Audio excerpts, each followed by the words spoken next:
This story is titled, My Psycho-Biological Sister Falsely Accused Me of SA.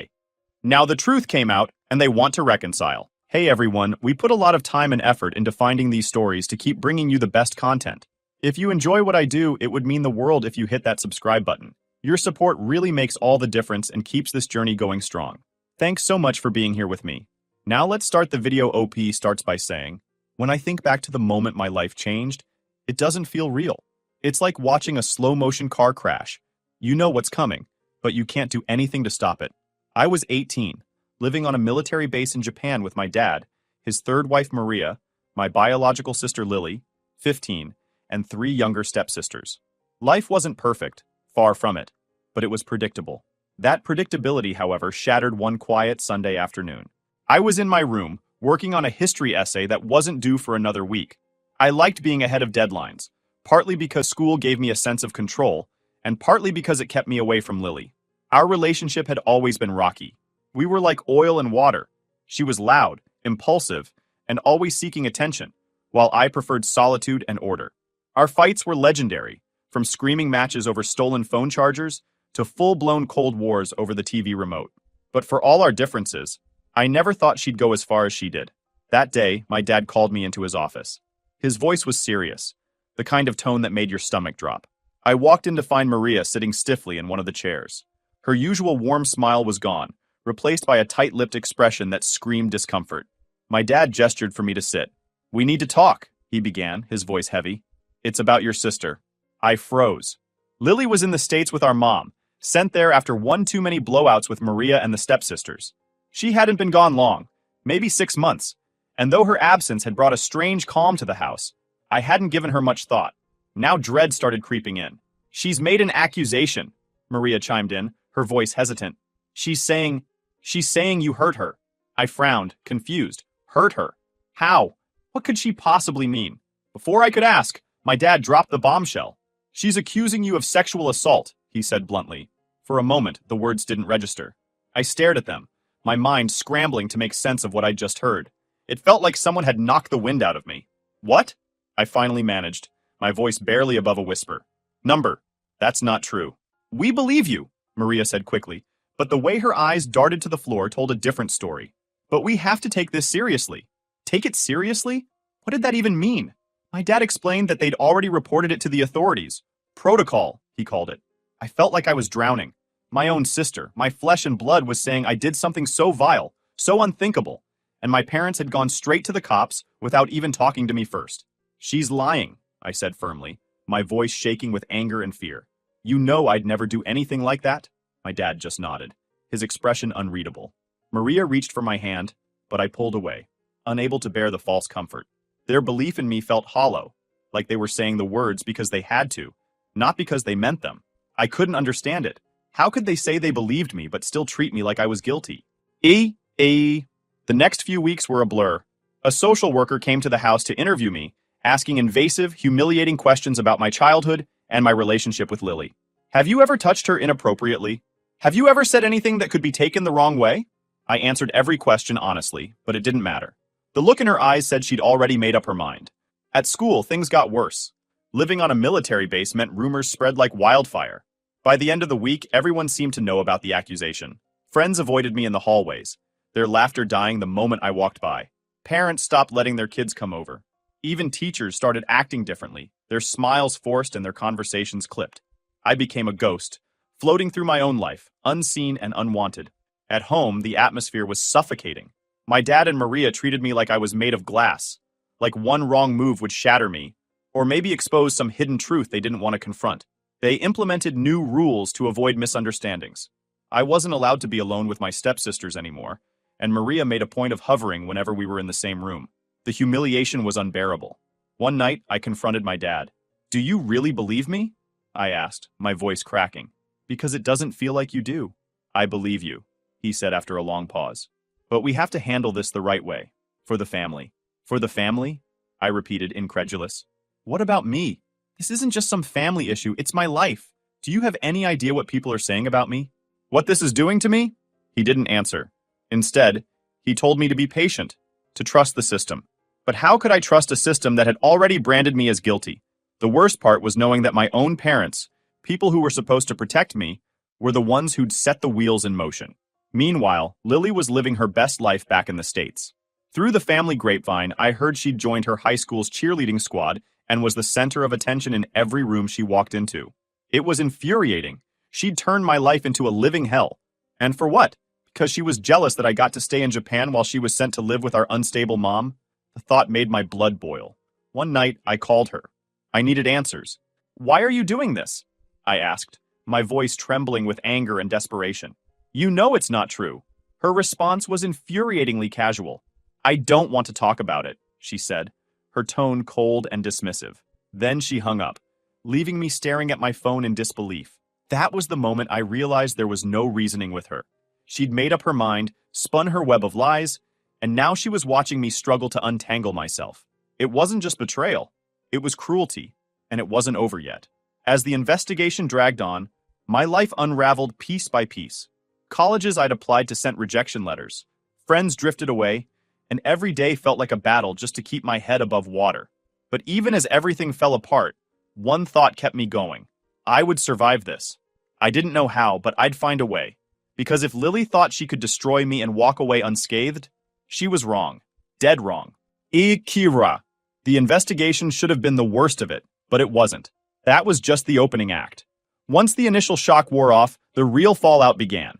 If the accusation had felt like a punch to the gut, the aftermath was a slow, suffocating chokehold. After the social worker left, my dad sat me down again. He looked more uncomfortable than I'd ever seen him, like he wanted to be anywhere but there. "The base community is small," he started, his words careful. "People are going to talk. I need you to keep your head down." Keep my head down? Wanted to laugh in his face.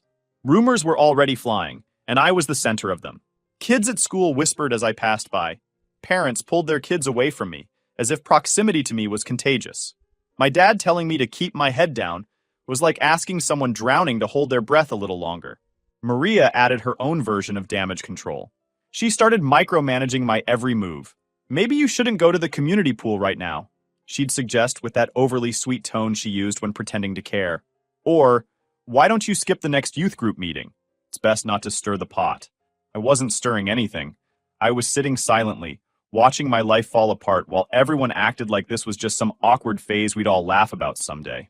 The military base's gossip machine wasn't just limited to kids and their parents.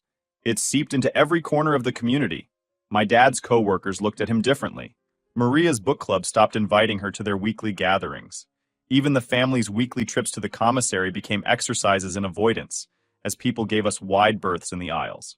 Then there was school. It wasn't just the students who treated me differently, it was the teachers too. Mr. Collins, my history teacher, used to joke around with me during class, asking about my gaming habits or what new gadgets I was into. Now he barely looked me in the eye.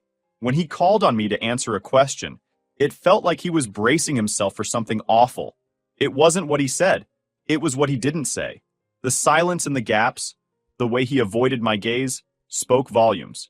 The walls of home weren't safe either. Maria implemented new precautions that stripped away whatever shreds of normalcy I had left. At first, I wasn't allowed to be alone with my stepsisters. Then, it escalated to me needing Maria to be in the room anytime I interacted with them, even for something as mundane as handing over the TV remote. "It's not about you," she said one night, as if that made it better. "It's about appearances." Appearances. That word had started to haunt me. It wasn't about truth or justice. It was about how the family looked to everyone else.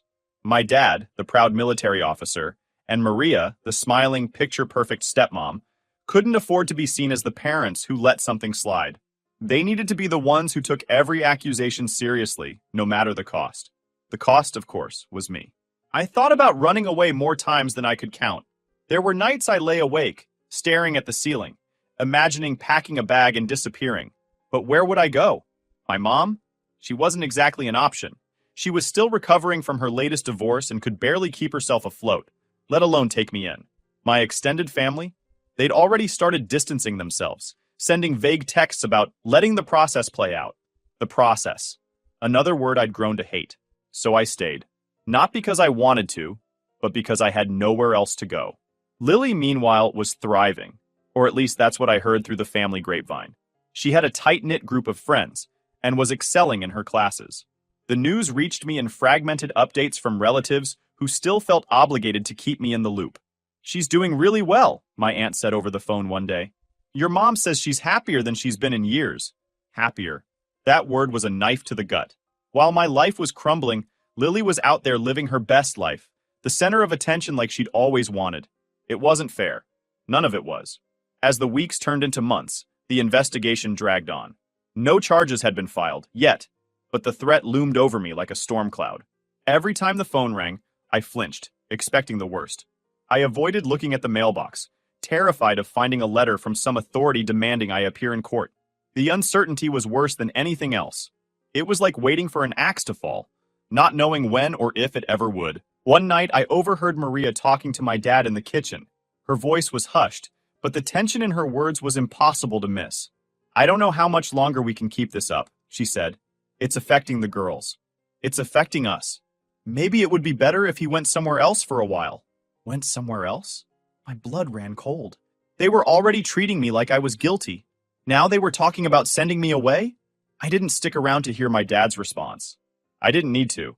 I already knew how little I mattered in this so-called family. The breaking point came a few weeks later. A friend I'd known since middle school, one of the few people who hadn't completely cut me off, invited me to a small party. It was the first time I'd been included in anything in months, and for a brief moment, I felt normal again. But that feeling didn't last. I arrived at the party to find everyone huddled in a corner, whispering. When they saw me, the whispers stopped, and the room went uncomfortably silent. My stomach sank as I realized why. Someone had brought up the accusation. "Hey, I didn't know you were coming," the host said awkwardly, scratching the back of his neck. "Listen, man, some of the parents, they're not cool with you being here." I stared at him, stunned. "Parents? Thought this was just us." "Yeah, but, word gets around. Word gets around." That was it. That was all it took to unravel whatever fragile connection I still had to my old life. I left the party without saying another word, my chest tight with anger and shame. That was the moment I realized there was no going back. Whatever life I'd had before Lily's lie was gone, and no amount of denial or patience would bring it back. Ik stop ik. Back at home, I sat on my bed and stared at the ceiling, the weight of everything pressing down on me. I couldn't stay here. I couldn't keep living like this, surrounded by people who saw me as a problem to be managed. But what choice did I have? I grabbed my phone and pulled up the message from my uncle, the only family member who had consistently reached out. "If you need a place to stay, our door is always open," he'd written a few weeks ago. I hesitated, my finger hovering over the screen. Leaving meant giving up. It meant admitting that Lily's lie had won, that she'd succeeded in driving me out. But staying meant losing myself entirely. With a deep breath, I hit reply. Leaving wasn't easy. It wasn't dramatic either. No slammed doors, no screaming matches. Just me, a packed duffel bag, and a goodbye note left on the kitchen counter. I didn't have the energy for a confrontation, and I doubted it would have made a difference. They didn't want me there, not really, and I couldn't survive another day feeling like an unwelcome guest in my own home. I caught the earliest bus off the base and headed straight to my uncle's place in Okinawa. The trip was a blur of anxiety and second-guessing. What if they didn't really mean it when they said I could stay? What if I showed up and they turned me away, like everyone else seemed to?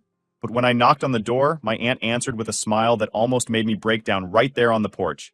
"Come in," she said, pulling me into a hug. "You're safe here." Safe. I hadn't felt that in months. Living with my aunt and uncle was like stepping into a parallel universe. For the first time in what felt like forever, I wasn't walking on eggshells. They didn't look at me like I was broken or dangerous. They asked how I was doing, how they could help. It was overwhelming in the best way, but the relief was short-lived. The investigation wasn't over, and even though I was miles away from my dad's house, the weight of it still hung over me. Every time my phone buzzed, my heart jumped into my throat. Every time I saw a military officer or someone in uniform, I felt like they were there to drag me away. The constant fear was exhausting. One day, my uncle sat me down after dinner. He was a quiet man, not one for long speeches, but when he spoke, you listened. "Look," he said, "I know this isn't fair. None of it is. But you can't let this define you. You've got to start thinking about what comes next." "What comes next?" I repeated, laughing bitterly. "My life's over. No college is going to take me. No one's going to hire me." "That's not true," he said firmly. "You're smart. You're capable. You've just been knocked off course. But a detour isn't the end of the road. Ichikarawas. His words stuck with me. I didn't know how to fix the mess my sister had made, but I knew I couldn't sit around waiting for my life to magically get better. So I started looking for ways to rebuild. My uncle suggested the military. It wasn't what I'd ever planned for myself, but it offered structure, discipline, and, most importantly, a way out of the chaos that had consumed my life. The application process wasn't easy. Every form I filled out, every interview I sat through, felt like walking a tightrope. What if someone brought up the accusation? What if it disqualified me? But no one did. The investigation hadn't turned up any evidence, and as far as the military was concerned, I had a clean slate. It was the first real break I'd gotten in months. Boot camp was brutal, but it gave me something I desperately needed: focus. For the first time in a long time, I wasn't consumed by thoughts of Lily, or my family, or the life I'd lost. I was too busy pushing my body to its limits, learning to shoot, march, and follow orders. It was hard, but it was a welcome distraction. The camaraderie was another unexpected gift. My fellow recruits didn't care about my past. They cared about whether I could pull my weight, whether I had their backs in the field. For the first time, I felt like I belonged somewhere. Things started to look up after boot camp.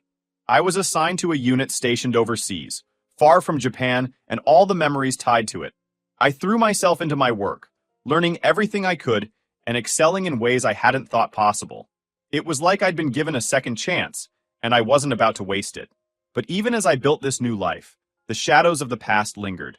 I couldn't escape the feeling that Lily's lie was still out there, waiting to resurface and ruin everything all over again. And then, one day, it did.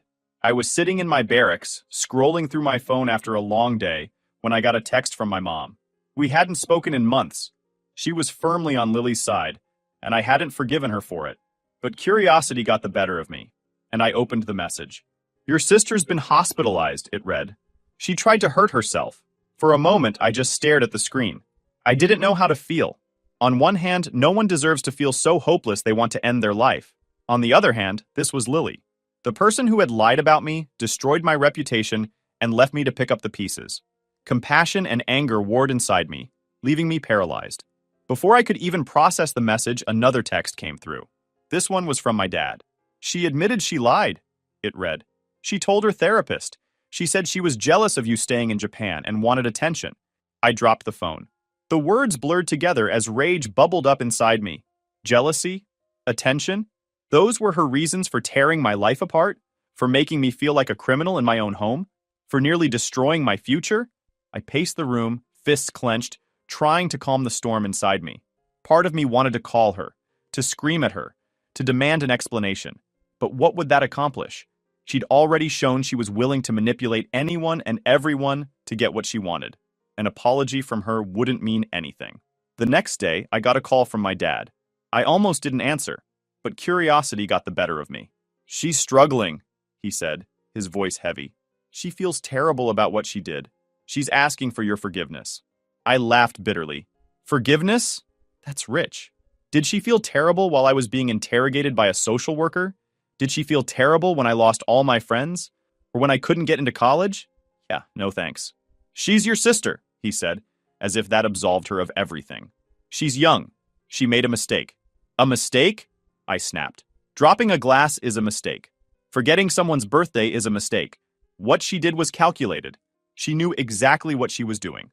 There was a long silence on the other end of the line. Finally, my dad sighed. "You don't have to forgive her, but maybe think about what holding on to this anger is doing to you." I hung up without responding. I didn't need his lectures. What I needed was to keep moving forward, to keep building the life Lily had tried to take from me. Back at base, I threw myself into work with renewed determination. If my family wanted to dwell on the past, that was their choice. But I had no intention of letting them drag me back into the chaos. I was done being their scapegoat. From now on, my life was mine, and I was going to make the most of it. The months after my dad's call felt like a turning point. For the first time, I wasn't looking over my shoulder, waiting for the next piece of fallout to hit. Lily's admission to her therapist had exonerated me in the eyes of the authorities. Not that they ever publicly cleared my name, of course. The stain of the accusation was still there, but at least I wasn't living under the threat of legal action anymore. I doubled down on my work. My superiors noticed too. I started earning promotions, slowly climbing the ranks and gaining responsibilities that challenged me in ways I hadn't expected. Leadership came naturally, and for the first time in years, I felt capable, like I wasn't just surviving, but thriving. Every small victory felt like reclaiming a piece of the life I'd lost. But even as I built something new, the past had a way of creeping in. It started with the messages. They came sporadically at first. Texts from Lily, always vague and emotional. I need to talk to you. Please, I'm sorry. I just want to make things right. I ignored every one of them. What was there to say? Words couldn't undo the damage she'd done, and I wasn't interested in hearing her excuses. Then came the calls. They were less frequent, but more desperate. She'd leave voicemails, her voice shaky and raw. I know I don't deserve your forgiveness, but I'm trying to be better. Please, just give me a chance to explain. Explain? What was there to explain? She'd already admitted the truth. She lied because she was jealous, because she wanted attention, because she couldn't stand seeing me happy. There wasn't some hidden, noble reason behind her actions. She'd been selfish and cruel, and now she was dealing with the consequences. One night after a particularly long day, I decided to listen to one of her voicemails. Not because I cared, but because I wanted closure. I wanted to hear her voice, hear her excuses, and confirm that I was right to keep her out of my life. Hey, she began, her voice trembling. I know you hate me, and you have every right to. I messed up more than I can ever say. I was stupid and selfish, and I didn't think about what I was doing to you. I felt like I was losing everything, and I wanted someone to blame. I know that's not an excuse. I'm sorry. I'm so sorry. For a moment, I didn't feel anger. I didn't feel anything. Her words washed over me, hollow and meaningless. An apology couldn't erase what she'd done. It couldn't give me back the friendships, the opportunities, the time I'd lost. And it definitely couldn't rebuild the trust she'd shattered. I deleted the message. Life continued to move forward. My work took me to new places. Conferences, collaborations, even leadership training programs that put me on track for a future I hadn't thought possible. I started taking online classes in software engineering, combining my military skills with my passion for coding. It was exhausting but rewarding. A reminder that I was capable of more than Lily's lie had tried to define me as. As I built my career, I began to reconnect with the idea of happiness. I traveled during my time off, exploring cities I'd only ever seen in photos. I made friends who didn't know anything about my past, people who saw me for who I was now, not who my sister's lies had painted me as. It felt like freedom. But the past wasn't done with me yet. One evening, as I was settling into my apartment after a long day, my phone buzzed with a text from my mom. We hadn't spoken in months. My choice, not hers. But the message caught my attention. Lily is in trouble, it read. She needs your help. I stared at the screen, conflicted. Part of me wanted to ignore it, to let Lily handle her own mess for once. But curiosity got the better of me, and I typed back a terse response. What kind of trouble? The reply came quickly. She's struggling to stay afloat. She's lost her job, she's behind on rent, and she doesn't know what to do. She wants to talk to you. I set the phone down and walked away. The audacity of it all was staggering. She'd ruined my life, and now she wanted my help to fix hers? It was almost laughable. 2 days later, Lily herself reached out. This time, it wasn't a text or a voicemail. It was a video call. Against my better judgment, I answered. Her face appeared on the screen, thinner and more haggard than I remembered. Her once bright eyes were dull, ringed with dark circles that told the story of sleepless nights. She looked broken. I don't want to bother you, she began, her voice small. But I didn't know who else to call. I didn't respond, waiting for her to continue. I messed up, she admitted, her voice cracking. Not just with you, but with everything.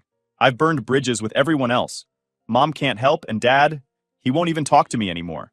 I'm at rock bottom, and I don't know what to do. I stared at her, the silence stretching between us. Part of me wanted to feel pity, to reach out and offer her some kind of lifeline. But a larger part of me, the part that remembered the nights I'd spent crying in frustration and despair, couldn't summon the empathy. What do you want from me, Lily? I asked finally. I don't know, she whispered. I want a chance to fix things, to make things right with you. I shook my head. You can't make this right, Lily. You destroyed my life, and now you want me to help you fix yours? That's not how this works. I'm sorry, she said, tears streaming down her face. I don't expect you to forgive me. I don't know what to do. I took a deep breath, forcing myself to stay calm. Figure it out, like I had to. You made your choices, Lily. And now you're living with the consequences. That's not my responsibility. Her sobs grew louder, but I didn't waver. For once, I was putting myself first. I hope you find your way, I said quietly. But you're not going to find it with me. And with that, I ended the call. Isasakurusa. For the first time in years, I felt a sense of finality. Lily was no longer a weight I had to carry, no longer a storm cloud looming over my life. I had finally closed the door on the chapter she'd tried to write for me, and I was ready to move forward. For good. Life moved on. My work kept me busy, my projects thrived, and for the first time in years, I felt like I wasn't tethered to the past.